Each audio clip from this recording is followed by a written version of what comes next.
好多香港人都有每日飲咖啡嘅習慣，尤其是上咗年紀之後，總覺得飲杯咖啡提提神，精神好啲，仲以為咖啡含有抗氧化物對身體有益。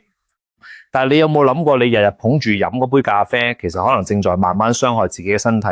消委會早前對市面上流通嘅47款熱銷咖啡產品進行深入檢測，結果令好多人大跌眼鏡。唔少品牌嘅咖啡樣本當中驗出含有丙烯酰胺呢種致癌物質，而且部分產品嘅含量更加嚴重超標。長期飲用嘅話，大大增加患癌風險。消息一出，立即引發大量市民關注。說真呢，我自己以前都係日日飲咖啡呢種人。每朝返工之前必定落樓下便利店買杯熱咖啡，飲完先話起行，有時下午精神差再多飲一杯，就咁一日兩杯飲咗差唔多有10幾年。直到有一次同老朋友傾偈，佢話自己剛剛去做身體檢查，醫生問佢日常有冇飲咖啡，幾多杯係咩牌子。我當時聽到呢段對話先開始覺得有啲不對路，後來查咗資料真係越睇越驚。所以今日呢部影片就係想同大家認真講一講，究竟市面上邊款咖啡含有致癌物含量幾高？點解會產生呢種物質？我哋點樣可以減低風險？希望大家睇完之後幫手轉發俾身邊嘅朋友同家人。好多人日日飲咖啡都唔知道自己其實飲緊有問題嘅嘢，呢個資訊真係好重要。首先我哋要搞清楚咖啡點解會含有致癌物。大家可能聽過丙烯酰胺呢個名，但係好多人唔知道佢係咩嚟嘅。其實丙烯酰胺並唔係人為添加落去咖啡裏面嘅，佢係咖啡豆在高溫烘焙過程中自然產生嘅化學物質。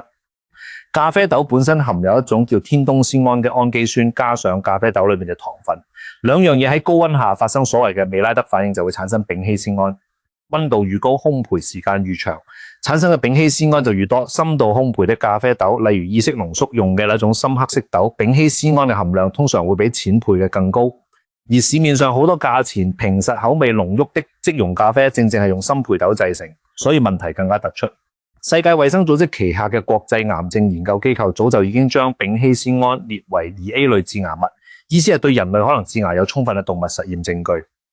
人類流行病學研究亦都有相當嘅支持，歐洲食品安全局亦都明確指出，丙烯酰胺對所有年齡層嘅消費者都構成潛在癌症風險，並無所謂嘅安全攝入量下限。換言之，攝入越少越好。消委會呢次檢測涵蓋範圍相當廣，包括街頭便利店常見嘅紙杯咖啡、超市貨架上嘅即溶咖啡包、咖啡機膠囊咖啡粉以及包裝凍咖啡飲品，共17款產品檢測結果發現，幾乎所有樣本都驗出含有丙烯酰胺，只係含量多少嘅分別。而當中部分產品的含量之高，實在令人擔憂。按照歐盟對食品丙烯酰胺含量訂立的基準水平，即溶咖啡嘅參考值為每公斤4巴微克，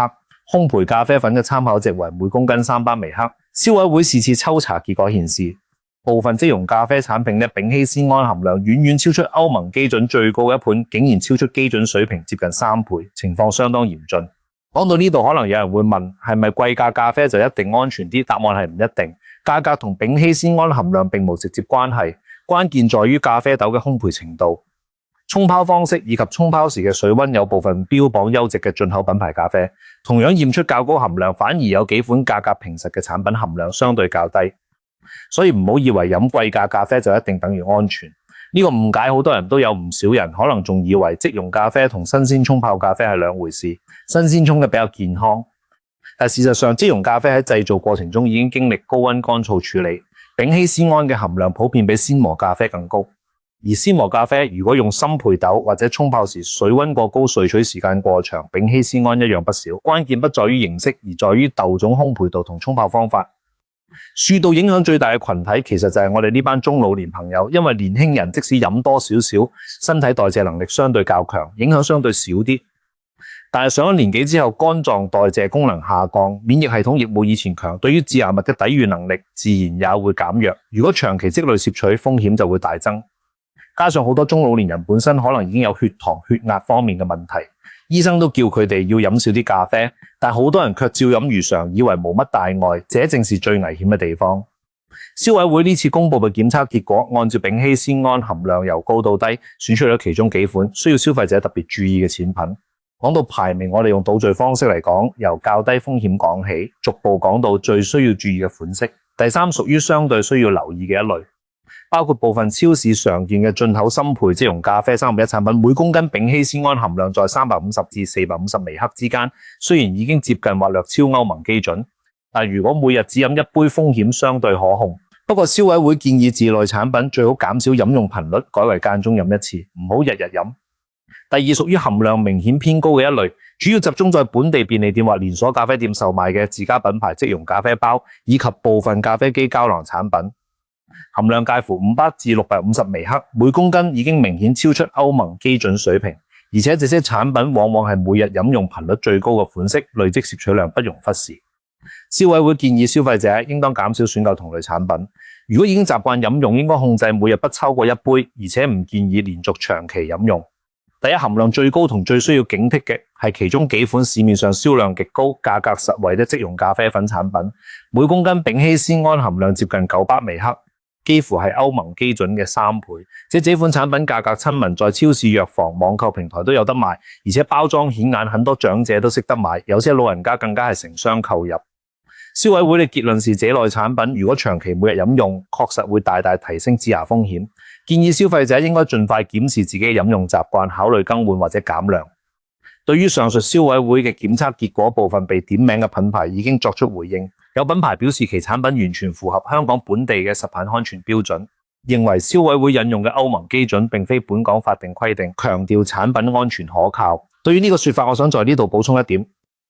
香港本地目前並沒有就咖啡產品中丙烯酰胺含量訂立法定上限，所以從法律角度，部分品牌的回應並無錯誤，產品確實符合本地法規。但係符合法規並不代表對身體無害，尤其在長期高頻率飲用嘅情況下，風險是真實存在嘅。我哋消費者唔能夠只依賴法規嚟保障自己，更加重要嘅是要建立自己嘅飲食意識，就好似我自己之前嘅經歷一樣，即係要自己主動去了解，先能夠保護到自己。講到呢度，相信好多人都會問，我究竟仲可唔可以飲咖啡？是否要完全戒掉？答案係唔需要完全戒掉，但係有幾點要注意。首先，飲用量要控制，大量研究顯示，如果每日攝取丙烯酰胺嘅總量在合理範圍內，身體其實有一定嘅代謝能力。問題係好多人唔捨飲咖啡，日常飲食中同樣存在丙烯酰胺，例如薯片、餅乾、油炸食品都含有。如果再加上日日飲咖啡，累積攝取量就會相當可觀，所以先要控制每日咖啡攝入量，建議每日唔超過一杯，而且最好係天然沖泡嘅方式，避免即溶咖啡。其次，選擇淺焙豆，前面說過烘焙程度越深，丙烯酰胺含量越高。如果你有習慣自己在家沖泡咖啡，可以優先選擇淺焙或中焙嘅咖啡豆。沖泡水溫控制在85至90度之間，唔好超過95度，沖泡時間亦唔好太長。這樣可以在一定程度上減少丙烯酰胺嘅攝取。此外，唔好空腹飲咖啡，空腹狀態下飲咖啡，腸胃對各類物質嘅吸收速度更快，對胃黏膜嘅刺激亦更大。中老年人胃腸功能本身較弱，更要避免早晨一起身就飲咖啡，最好先食少少東西再飲咖啡，而且不要趁熱飲，等溫度降低一啲先好飲。另外，想補充一個大家可能唔知道嘅信息，就係加奶或者加糖會改變咖啡嘅丙烯酰胺含量嗎？答案係唔會。加奶加糖純粹係改變口感，對丙烯酰胺含量完全未有影響。有人以為飲奶咖或者拿鐵可以稀釋有害物質，呢個其實係誤解。稀釋的只係濃度，總量並無改變。講完咖啡，我想再同大家講一個延伸嘅話題，就係關於咖啡因嘅問題。丙烯酰胺以外，咖啡本身含有嘅咖啡因對中老年人其實也有不少影響，特別是有高血壓、心臟病、骨質疏鬆、失眠問題嘅朋友。咖啡因會加快心跳、升高血壓，影響鈣質吸收，對睡眠質素亦有負面影響。如果你本身已經有積因問題，醫生通常會建議大幅減少甚至停止飲咖啡。好多人以為飲咖啡只係習慣戒極都戒唔到，這其實係因為咖啡因有一定嘅依賴性。如果突然停飲，部分人會出現頭痛、疲勞、情緒低落等戒斷症狀。所以如果你決定減少飲咖啡，最好係循序漸進，先由每日2杯減成1杯，再由1杯改為隔日1杯，讓身體慢慢適應。唔好一下子完全戒掉，否則反而會令身體不適。說到替代品，有不少朋友在得知咖啡嘅風險後，會想找其他飲品代替。以養生組都立限，有幾樣飲品其實相當適合中老年人。綠茶含有茶多酚，具有抗氧化作用，研究亦顯示有助降低部分癌症風險。但係同樣要注意，唔好過濃，唔好空腹飲，不要趁滾水飲。菊花茶、決明子茶對視力、血壓都有一定嘅輔助作用，但係腸胃虛寒嘅朋友要注意，不宜過量。至於黑咖啡改成低因咖啡，亦都係個折中嘅選擇。低因咖啡經過處理，咖啡因含量大幅降低，丙烯酰胺含量亦通常較低，比較適合想繼續享受咖啡風味，但又擔心健康風險嘅朋友，順帶講一講，除咗咖啡之外咧，日常飲食中我哋同樣要小心丙烯酰胺，因為係並不只存在於咖啡，凡係經過高溫處理嘅澱粉類食物都可能產生丙烯酰胺，例如薯片、薯條、炸雞、脆餅乾、烤麵包片，甚至一些烘焙類零食都含有量多量少不同而異。所以如果你擔心丙烯酰胺對健康嘅影響，就不能只盯着咖啡。整體飲食結構都需要檢視少食煎炸烤製嘅食物，多食新鮮蔬果才是真正嘅養生之道。很多人以為年紀大啦，已經食咗幾十年，現在改要冇有用。但係醫學研究告訴我們，在任何年紀減少接觸致癌物，都能在一定程度上降低癌症風險。身體嘅自我修復能力，在任何年齡都唔會完全消失。保持良好嘅飲食習慣，永遠不延遲。我有一位鄰居70歲，幾十年來日日飲3杯即溶咖啡，還是一種3合1甜咖啡。某年體檢發現胃部有問題，醫生問他日常飲食，他才發現自己原來幾十年飲嘅全都係高糖、高咖啡因加上丙烯酰胺超標嘅產品。後來一聽從醫生建議先戒糖，再將即溶咖啡換成淺焙咖啡豆自己沖，每日只飲一小杯，堅持了1年多，胃部狀況明顯改善。睡眠亦好了很多，人整體精神也好咗不少。這個例子說明改變習慣並不是沒有意義嘅，關鍵是要先有意識再行動。如果你睇完這部影片覺得有用，請幫手點個讚同埋訂閱我哋嘅頻道。之後我哋會繼續為大家帶來更多有關養生、飲食健康嘅真實資訊，唔係得啲嘩眾取寵嘅內容，係真正有根據對你有幫助嘅東西。我哋喺呢度想做嘅就係將那些藏在報告、檢測數據背後嘅信息，用大家睇得明、聽得懂嘅方式講出嚟。因為好多時候資訊不是沒有係太專業、太複雜，普通人根本沒有時間和能力去消化。我哋做這件事就係想填補呢個空缺。講返正題，消委會發布檢測結果之後，香港食物安全中心亦都隨即發出提示，提醒市民咖啡中嘅丙烯酰胺屬於天然產生嘅物質，雖然無法完全避免，但可以透過控制飲用量及選擇合適產品嚟減低攝取。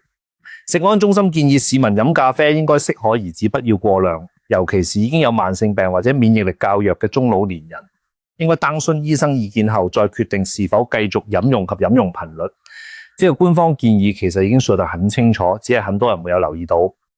或者即使看到也當它是例行公事嘅提醒，沒有認真對待。今日這部影片就希望能夠幫大家把這個提醒變得更加真實、更加具體，讓大家真正感受到，則不是危言聳聽，而是實實在在存在於生活當中嘅風險。另外，我哋要理性看待一件事，就係咖啡對健康本身並非全無好處。學術界關於咖啡對健康影響嘅研究相當多，有部分研究指出，適量飲用咖啡有助降低患第二型糖尿病、帕金森氏症和部分肝病嘅風險。當中嘅咖啡多酚亦具有一定嘅抗氧化作用，所以咖啡並不是一無是處。問題在於飲用方式、飲用量以及選擇嘅產品類型。正確嘅態度不是極端恐懼，也不是完全無視風險，而是在了解事實嘅基礎上，做出對自己身體最負責任嘅選擇。這正是今日這部影片想傳達嘅核心信息。最後，我想再一次提醒大家，如果你身邊有長期飲咖啡習慣嘅朋友或者家中長輩，請把這部影片轉發給他們，讓他們了解這些信息，知道了才能做出選擇。唔知道嘅話，只能繼續默默承受風險。這個轉發嘅動作可能真係會對某人嘅健康帶嚟實質性嘅幫助。養生從來不是一件大事，